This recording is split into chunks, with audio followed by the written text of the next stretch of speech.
चंद्रकांत हंडोरे जी, रजनी पाटिल जी, विश्वजीत कदम जी,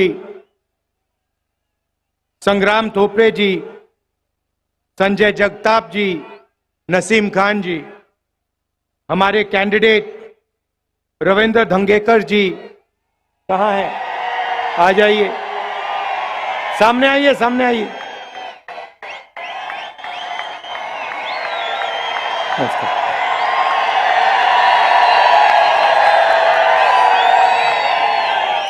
stage पे Congress party के वरिष्ठ नेता, भाई और बहनों, कांग्रेस के हमारे बब्बर शेर कार्यकर्ता, प्रेस के हमारे मित्रों, कहना पड़ता है प्रेस के मित्रों, आजकल हैं ये किसी और के मित्र, मोदी जी के मित्र। 24 घंटा नरेंद्र मोदी की का वीडियो दिखेगा और ऐसा लगता है कि आजकल के पत्रकार जो एंकर्स हैं, सवाल पूछते हैं, लगता है कि ये बीजेपी के मतलब या तो कार्यकर्ता है या इनके पेरोल पे है। देखिए, लड़ाई संविधान को बचाने की है। एक तरफ Congress party, India alliance constitution को, संविधान को, लोकतंत्र को बचाने में लगी है। दूसरी तरफ नरेंद्र मोदी जी, आरएसएस इस किताब को खत्म करना चाहते हैं। जो ये अंबेडकर जी की देन है, जिसमें फूले जी की सोच है, महात्मा गांधी जी, जवाहरलाल नेहरू जी, जिन्होंने मिलकर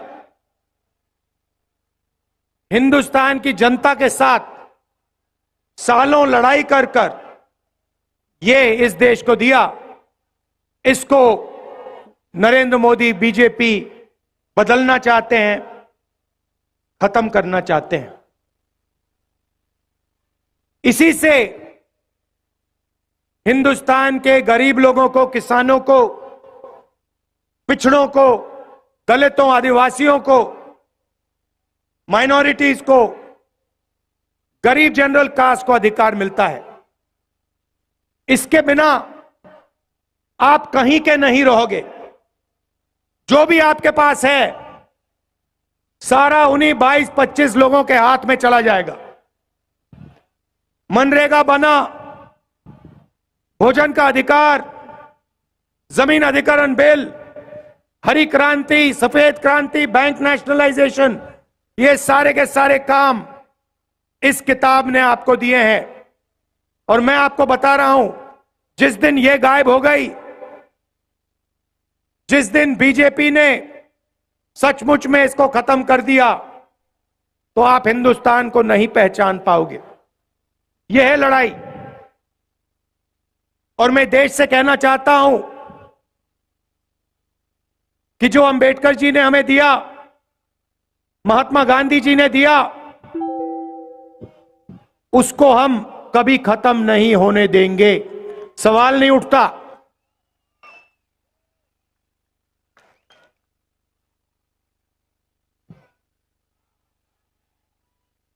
कभी उनके नेता संविधान को बदलने की बात करते हैं, कभी कहते हैं कि आरक्षण खत्म कर देंगे। मोदी जी बस एक सवाल का जवाब दे दें। ये जो 50% का लिमिट आरक्षण पे लगा है, किसी भी भाषण पे वो कह दें कि 50% की लिमिट को वो हटा देंगे, कहीं भी जाके कह दें। हमने निर्णय लिया है, चुनाव के बाद ये जो आर्टिफिशियल लिमिट लगा रखी है,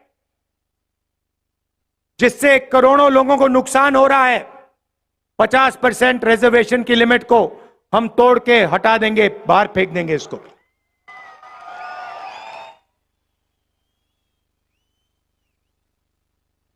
देश में 15% दलित आबादी है,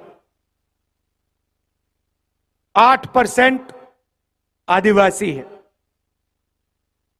और तकरीबन 50%, कम से कम 50% पिछड़े वर्ग की आबादी है।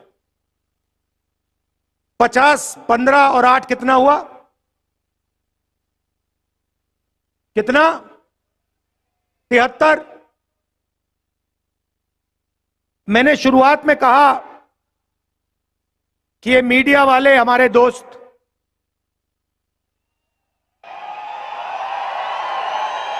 जनता सब जानती है।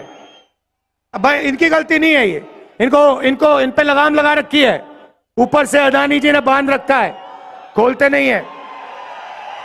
इनकी गलती नहीं है, इनका कुछ लेना देना नहीं है। देखो ये मुस्कुरा रहे हैं, कह रहे हैं हाँ भाई हमें तो सैलरी चाहिए, बच्चों को देखभाल करना है, बच्चों का देखभाल करना है, हमारी गलती नहीं है। मगर आपकी जिम्मेदारी बनती है, उस जिम्मेदारी को आप पूरा नहीं कर रहे हो। मगर पिछड़े दलित आदिवासियों की 73% आबादी है। ये बड़े बड़े मीडिया की कंपनी की लिस्ट निकालिए, उनके नाम देखिए, मालिकों के नाम देखिए, बड़े बड़े एंकर्स के नाम देखिए, बड़े बड़े पत्रकारों के नाम देखिए, आपको एक पिछड़ा नहीं दिखाई देगा, एक दलित नहीं दिखाई देगा, एक आदिवासी नहीं दिखाई देगा, एक गरीब कास्ट का जनरल, एक जनरल कास्ट का गरीब नहीं दिखाई देगा। इसीलिए ये कभी किसानों की बात नहीं करते, मजदूरों की बात नहीं करते, बेरोजगारी भागीदारी की बात नहीं करते। ये अंबानी जी की शादी दिखाते हैं आप लोगों को, उसमें आपको दिखाते हैं देखो देखो किसी ने 10 करोड़ की घड़ी पहन रखी है, किसी ने 2 करोड़ का ड्रेस पहन रखा है, वो दिखाते हैं। मगर किसान भूखा मर रहा है, खेतों में पानी नहीं है, महंगाई बढ़ती जा रही है, इन बातों के बारे में ये कभी नहीं बताएंगे। ये आपके हैं ही नहीं, ये आपके हैं ही नहीं, ये अदानी के हैं। जो हिंदुस्तान के 22 सबसे अमीर लोग कहते हैं वो ये करते हैं। मुंबई का एयरपोर्ट उठा ले गए, सीबीआई ईडी का दबाव लगाया, अदानी जी को पकड़ा दिया, मीडिया ने कुछ नहीं कहा। Ports, airport, infrastructure, defence industry सारे की सारी उठा के ले गए, मीडिया कुछ नहीं कहती। मगर इनकी जिम्मेदारी बनती है। भ्रष्टाचार होता है, इलेक्टोरल बॉन्ड्स का हजारों करोड़ रुपए का भ्रष्टाचार होता है, हफ्तेबाजी होती है आंखों के सामने, मीडिया वाले एक शब्द नहीं बोलते। उधर सुप्रीम कोर्ट कहता है कि इलेक्टोरल बॉन्ड स्कीम इलीगल है, भ्रष्टाचार हुआ है इसमें, बंद कर दो इसको। आप जानते हो इलेक्टोरल बॉन्ड स्कीम में क्या हो रहा था? हमने तारीखें मांगी, ये तारीख नहीं दे रहे थे। मोदी जी कहते हैं राजनीति को मैं साफ कर रहा हूं। अगर आप राजनीति को साफ कर रहे हैं तो सारे के सारे डोनर्स के नाम आपने छुपा के क्यों रखे हुए हैं? जब डोनर के नाम सामने आते हैं तो पता लगता है। एक दिन एक कंपनी को कॉन्ट्रैक्ट मिलता है हजारों करोड़ रुपए का, उसके एकदम बाद वो कंपनी बीजेपी को पैसा देती है। किसी और कंपनी पर सीबीआई केस खोलती है, वो कंपनी बीजेपी को हजारों करोड़ रुपए देती है, केस बंद हो जाता है। देश के सामने नरेंद्र मोदी भ्रष्टाचार कर रहे हैं, मीडिया कुछ नहीं कहती, आप कहे ही नहीं। फिर 200 सबसे बड़ी कंपनियों की लिस्ट निकालिए, उनके नाम निकालिए, उनके बड़े सीनियर मैनेजमेंट में जो लोग हैं उनके नाम निकालिए, आपको एक पिछड़ा, एक दलित, एक आदिवासी, एक गरीब जनरल कास्ट का नहीं मिलेगा। 22 लोगों को नरेंद्र मोदी जी ने 16 लाख करोड़ रुपए कर्जा माफ करके दिया है। आप शेम कह रहे हो, मगर 16 लाख करोड़ रुपए कितना होता है जानते हो? आम आदमी नहीं समझ सकता, आप और हम नहीं समझ सकते 16 लाख करोड़ रुपया क्या होता है। मैं आपको बताता हूं। अगर हमने किसानों का कर्जा माफ किया था जब यूपीए की सरकार थी, अगर आप किसानों का कर्जा माफ 24 बार 24 साल के लिए हर साल कर्जा माफ करोगे, उतना पैसा नरेंद्र मोदी ने 22 लोगों को दिया है। 24 साल का मनरेगा का पैसा 24 बार किसान का कर्जा माफ करो, उतना पैसा दे दिया इसने। हालात यह है कि 22 लोगों के पास उतना धन है जितना 70 करोड़ लोगों के पास है। 1% हिंदुस्तान के हाथ में 40% हिंदुस्तान का धन है। और किसी भी संस्था में आप देख लो, सरकार में देख लो, कॉर्पोरेट इंडिया में देख लो, मीडिया में देख लो, प्राइवेट अस्पतालों में देख लो, प्राइवेट कॉलेजेस यूनिवर्सिटी में देख लो, आपको एक पिछड़ा नहीं मिलेगा, एक दलित नहीं मिलेगा, एक आदिवासी नहीं मिलेगा। 90% आबादी है आपकी कोई भागीदारी है ही नहीं।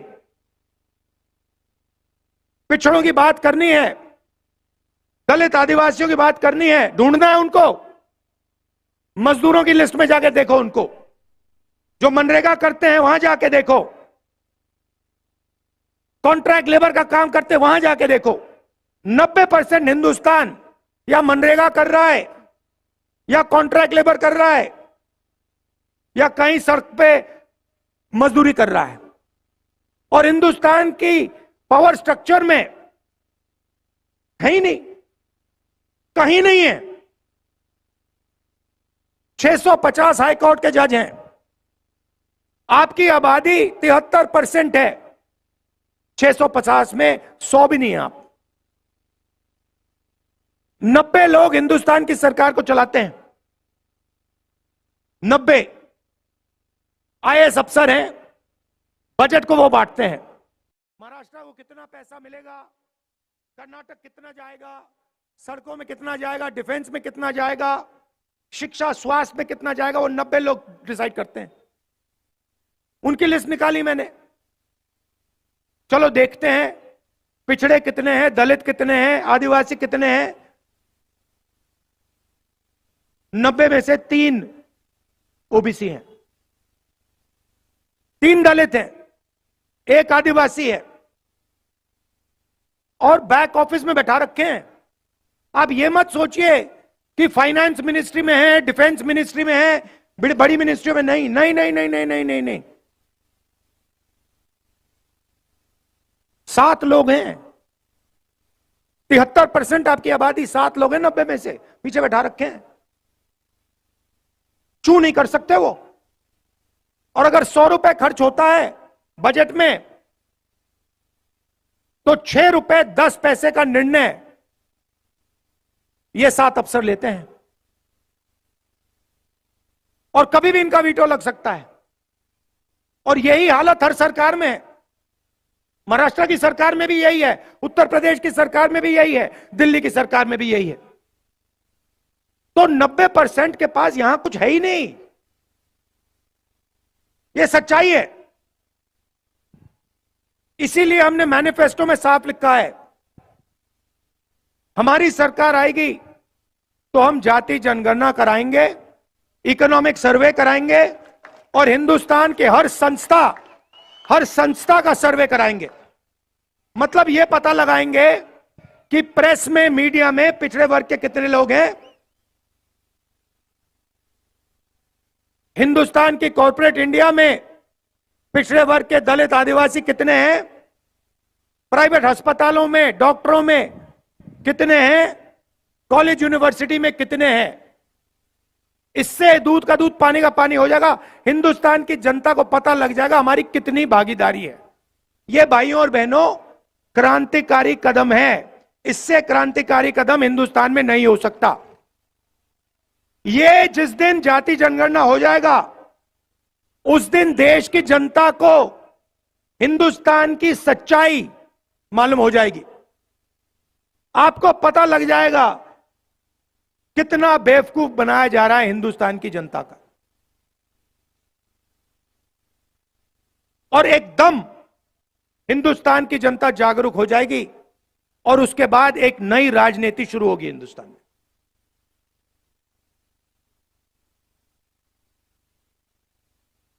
नरेंद्र मोदी, जिस दिन मैंने ये जाति जनगणना की बात की, उससे पहले रोज नरेंद्र मोदी जी कहते मैं ओबीसी हूं,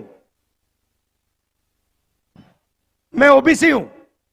अच्छा, जिस दिन मैंने जाति जनगणना की बात की, कहते हिंदुस्तान में तो कोई जाति नहीं है, दो ही जात है, एक अमीर एक गरीब।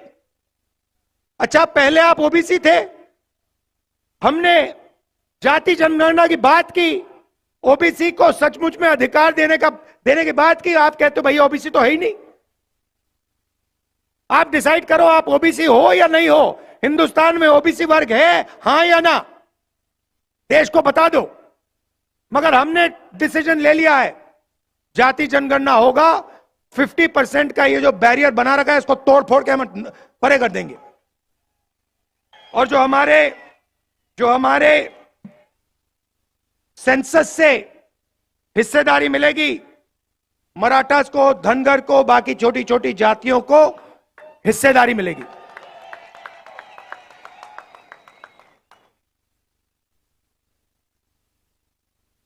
अब सवाल उठता है, नरेंद्र मोदी जी ने पिछले 10 साल 22 लोगों को फायदा पहुंचाया है। जो भी था, जो भी देना था, 22 लोगों को उन्होंने दिया। अभी मैं एयरपोर्ट पे, ये लखनऊ से आया, लखनऊ एयरपोर्ट, उधर अदानी जी का बड़ा वहां पे साइन था।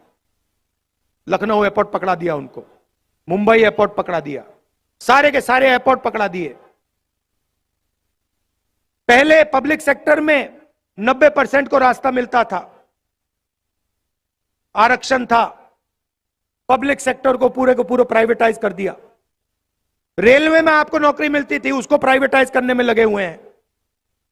ये बुलेट ट्रेन का बहाना है इनका, प्राइवेटाइज करने का बहाना है ये।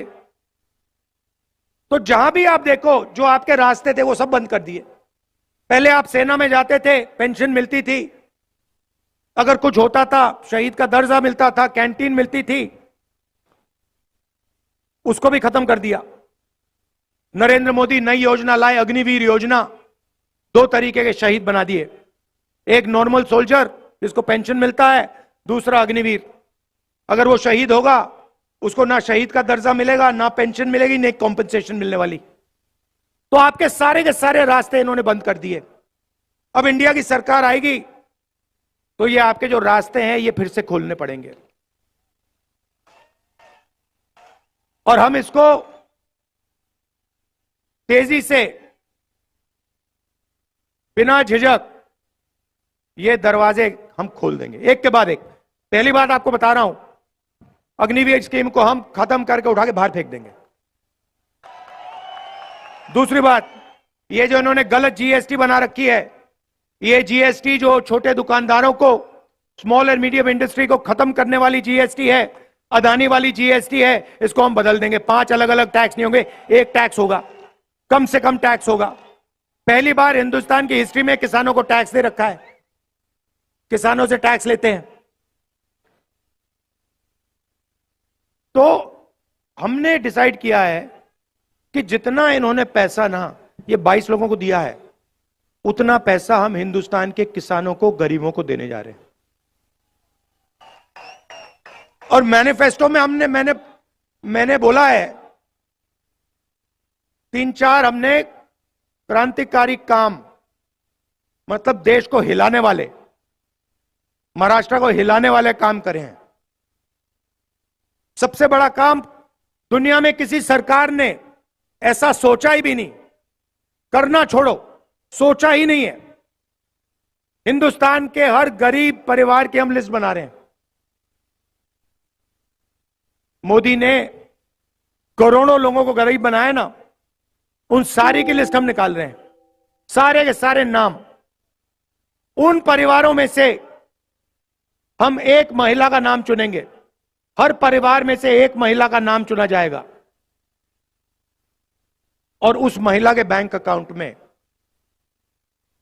10,000 नहीं, 20, 25, 30,000 नहीं, 50,000 नहीं, 90,000 नहीं, 1,00,000 रुपया साल का हम डाल देंगे। और ये मीडिया वाला जो भी बोलना चाहे बोलो, हमें कोई फर्क नहीं पड़ता। चिल्लाओ, चिल्लाओ जितना चिल्लाना है तुम्हें, नाच गाना करो, डांस करो, चिल्लाओ, गाली दो, हमें कोई फर्क नहीं पड़ता। ये कहते हैं हमने मनरेगा योजना दी, कहते हैं गरीबों को ये बिगाड़ रहे हैं, आलसी बना रहे हैं। अदानी को लाखों करोड़ रुपए दिया जाता है, वो नहीं बिगड़ता, मगर मजदूरी करने वाले गरीब लोग बिगड़ते हैं। किसान का कर्जा माफ होता है, कहते हैं देखो बिगाड़ दिया किसानों को। 16 लाख करोड़ रुपए कर्जा माफ होता है, कहते हैं देखो देखो देखो विकास हो रहा है। अब हम समझाएंगे तुम लोगों को विकास क्या होता है।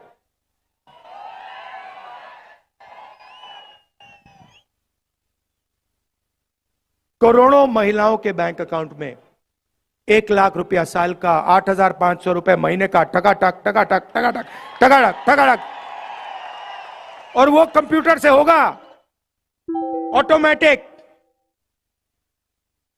और उस दिन तक होगा जब तक ये परिवार गरीबी रेखा के ऊपर नहीं होंगे। उससे पहले ब्रेक नहीं लगने वाली, एक्सेलेरेटर ही दबेगा। 1,00,000 रुपए बैंक अकाउंट में। अब यहां पे बहुत सारे पुरुष कहेंगे देखो भैया आप महिलाओं को क्यों दे रहे हो, हमें चाहिए। आप कहोगे, मैं जानता हूं, मैं आपको बताता हूं। 21वीं सदी में आप दोनों काम करते हो, स्त्री और पुरुष दोनों काम करते हैं, बाहर जाते हैं, 8-10 घंटा बाहर काम करते हो, और फिर आप दोनों घर आते हो, आप रेस्ट करते हो, और आपकी जो बीबी है, माता है, वो 8 घंटे एक्स्ट्रा काम करती है। उसके लिए किसी भी सरकार ने, उस काम के लिए किसी भी सरकार ने, दुनिया की किसी भी सरकार ने महिलाओं को कॉम्पनसेशन पैसा नहीं दिया है। अब यह पहली सरकार होगी जो इस बात को एक्सेप्ट करेगी कि हमारी महिलाएं देश के भविष्य की रक्षा करती हैं, पुरुषों से ज्यादा काम करती हैं, और उनके बैंक अकाउंट में 1,00,000 रुपया डालने जा रही है। और मैं जानता हूं, ये आप अभी ताली बजा रहे हैं, अंत में ये पैसा आप लोग ले जाओगे, दबाव डाल के किसी ना किसी तरह आप लोग को भी इससे फायदा होगा, मगर बैंक अकाउंट महिलाओं के नाम में होगा। दूसरी बात, आशा आंगनवाड़ी में जो महिलाएं काम करती हैं, उनकी आमदनी हम दुगनी करने जा रहे हैं। और मनरेगा में आज 250 रुपए मिलते हैं, सरकार आने के एकदम बाद 400 रुपए आपको मिलेंगे।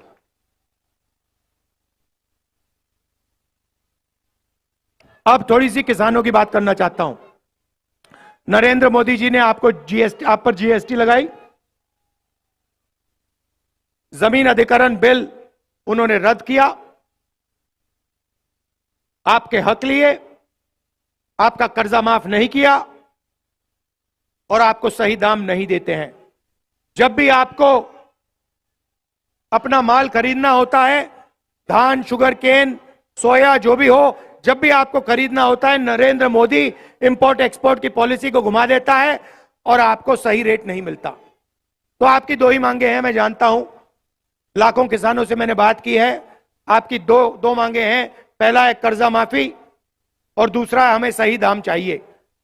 हमें फ्री में कुछ नहीं चाहिए, हमें कोई फ्री गिफ्ट नहीं चाहिए, हमें अपने काम के लिए, खून पसीने के लिए सही रेट चाहिए। ये दो काम हम आपके लिए करने जा रहे हैं। किसान का कर्जा माफ हम करेंगे, मगर हम वहां नहीं रुकने वाले। देखो, अरबपतियों का एक बार कर्जा माफ नहीं होता। जब भी वो चाहते हैं, नरेंद्र मोदी उनका कर्जा माफ करता है। इसीलिए हम एक कमीशन बनाएंगे उसका नाम होगा किसान कर्जा माफी कमीशन। जब भी वो सरकार को कहेगा कि हिंदुस्तान के किसानों को कर्जा माफी की जरूरत है, उस दिन सरकार कर्जा माफी कर देगी। मैं आपको बता रहा हूं, वो 5% की 2% की सरकार चला रहे हैं, हम 90% की सरकार चलाएंगे। और जितना उसने नरेंद्र मोदी ने उनको दिया ना, उतना ही मैं उठा के किसान को, गरीब को, दलितों को, पिछड़ों को, आदिवासियों को देने जा रहा हूं। मुझे कोई फर्क नहीं पड़ता। और मेरे लिए पता है क्या है, जितना ये मीडिया वाले चिल्लाएंगे ना, उतना ही मुझे लगेगा ये बिल्कुल सही काम कर रहा हूं, और करो इसको।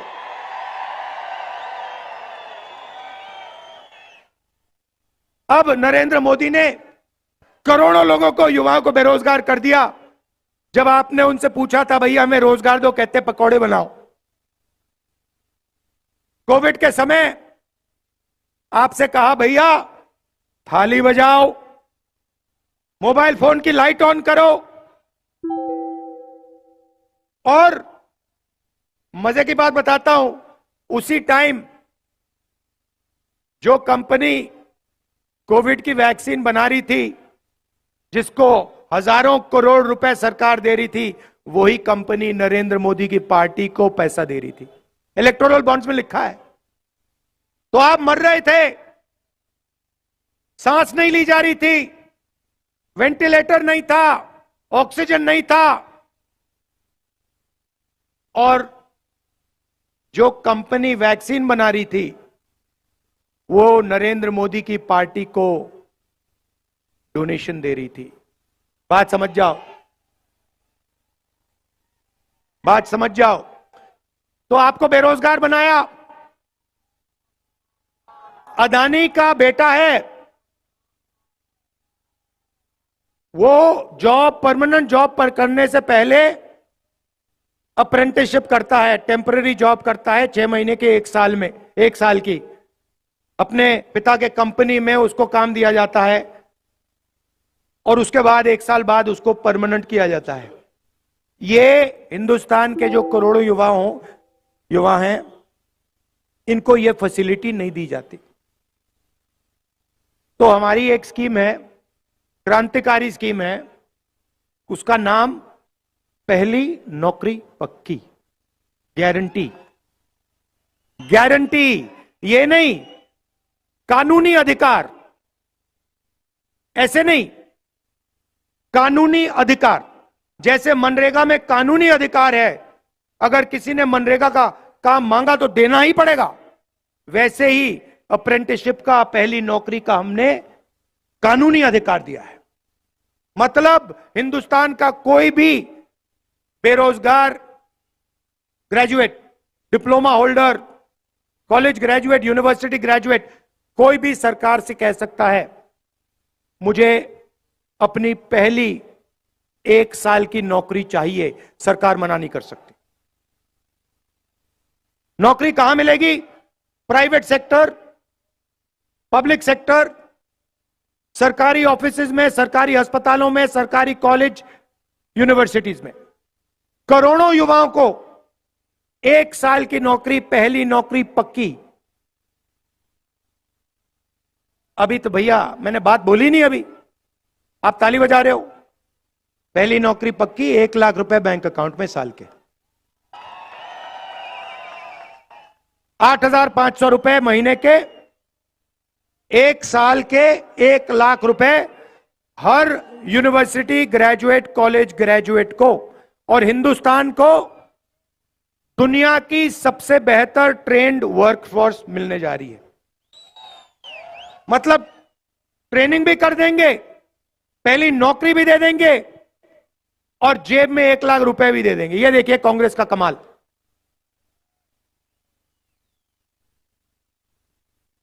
तो ये शुरुआत है भाई और बहनों। जाति जनगणना, महालक्ष्मी स्कीम, पहली नौकरी पक्की, किसानों का कर्जा माफ, गारंटीड कानूनी एमएसपी, मजदूरों को 400 रुपए, आशा आंगनवाड़ियों की आमदनी दुगनी। ये शुरुआत है, ये हम आपके लिए करने जा रहे हैं। अब नरेंद्र मोदी जी के भाषण देखिए। आप जानते हो कि कर्नाटक में रवन्ना नाम सुना है आपने? हाँ, सुना। उसने 400 महिलाओं का बलात्कार किया है, रेप किया है। मोदी जी ने ऐसे स्टेज पे रवन्ना जी के लिए वोट मांगे हैं। होम मिनिस्टर को बीजेपी के एमएलए ने चिट्ठी लिखी थी 6 महीने पहले कि ये रवन्ना है, इसने 400 महिलाओं का रेप किया है। होम मिनिस्टर ने कोई कार्रवाई नहीं की। नरेंद्र मोदी जी जानते थे कि इस व्यक्ति ने 400 महिलाओं का रेप किया। क्यों? क्योंकि होम मिनिस्टर जानते थे। तब भी जाके नरेंद्र मोदी कह रहे हैं इस रवन्ना को वोट दो, इसका समर्थन करो, मुझे जिताओ। मैंने ये कर्नाटक में बोला, नेशनल मीडिया के एक अखबार ने यह बात नहीं लिखी, एक अखबार ने नहीं लिखी। वो अखबार में लिख रहे थे राहुल गांधी अमेठी और रायबरेली से चुनाव नहीं लड़ेगा। वो चल रही थी मीडिया इनकी। अब मैं रायबरेली से चुनाव लड़ रहा हूं, बिल्कुल चुप हो गए। तो वो कभी नरेंद्र मोदी कभी पाकिस्तान की बात करेगा, कभी समुद्र के नीचे जाके मतलब ड्रामा करेगा।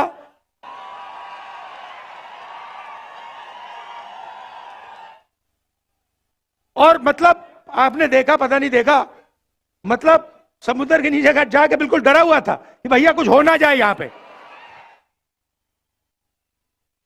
तो मजाक बना रखा है राजनीति का।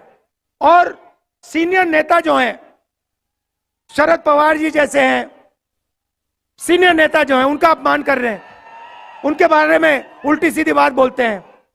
मतलब प्रधानमंत्री में थोड़ी तो मतलब लेवल होनी चाहिए। प्रधानमंत्री को देश की बात करनी चाहिए, विकास की, किसानों की बात। मतलब क्या मतलब है सीनियर नेता का अपमान करना? क्या मतलब, क्या फायदा मिल रहा है उनको? क्या सोचते हैं कि हिंदुस्तान की जनता खुश हो जाएगी? हिंदुस्तान की जनता उनसे यह जानना चाहते हैं, आप 50% का जो आरक्षण का है उसको हटा रहे हो, यह सवाल है। जाति जनगणना कर रहे हो, यह सवाल है। उनका तो जवाब देते ही नहीं है।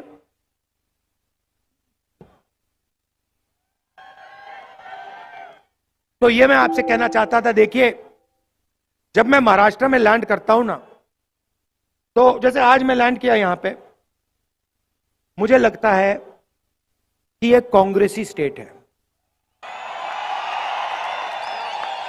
ये अगर मैं आपको बता रहा हूं, मैं जैसे ही यहां लैंड करता हूं मुझे मजा आता है, अच्छा लगता है कि मैं मतलब कांग्रेस की जो, और मैं संगठन की बात नहीं कर रहा हूं, मैं विचारधारा की बात कर रहा हूं। जो आप लोगों में हजारों साल से आपके खून में कांग्रेस पार्टी की विचारधारा है। आपको बताने की भी जरूरत नहीं है, आपको बताने की भी जरूरत नहीं है, आपके दिल के अंदर है। मतलब वो आपके चेहरे पे लिखा हुआ है। तो मैं जानता हूं यहां पर नेचुरल कांग्रेस पार्टी की विचारधारा है। मैं आपको, हमारे जो यहां बब्बर शेठ टाइगर जो बैठे हुए हैं, ये दूसरे तरीके के टाइगर होते हैं। देखो भैया, आमतौर से जंगल में आपको मतलब 1-2 किलोमीटर में एक टाइगर मिलता है ना?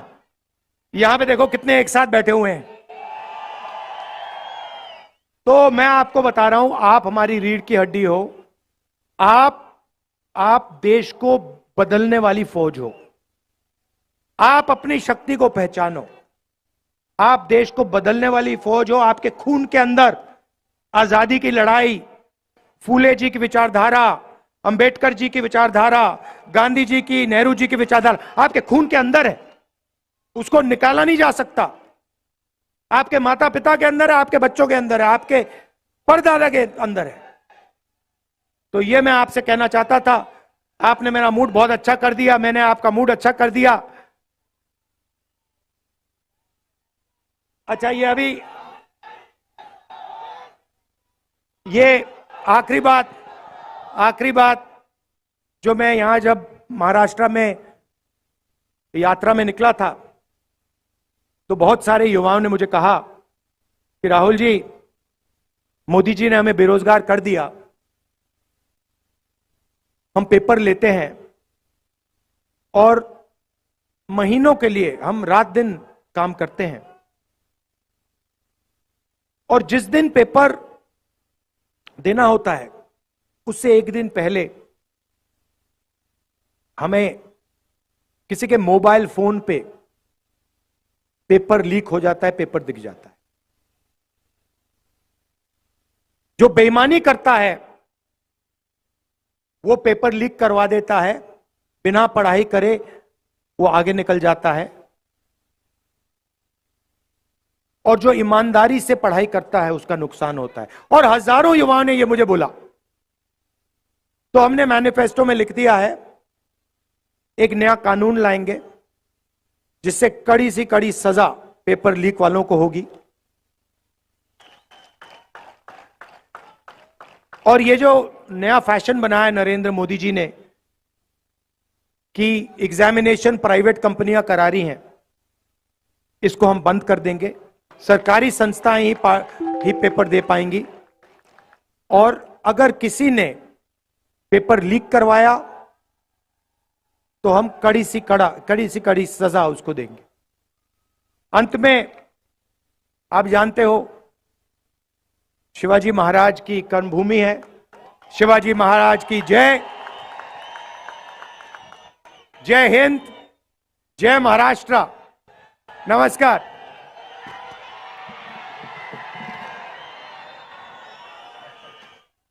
राहुल गांधी आप आगे बढ़ो, राहुल गांधी आप आगे बढ़ो, राहुल गांधी आप आगे बढ़ो। काँग्रेस पक्षाचा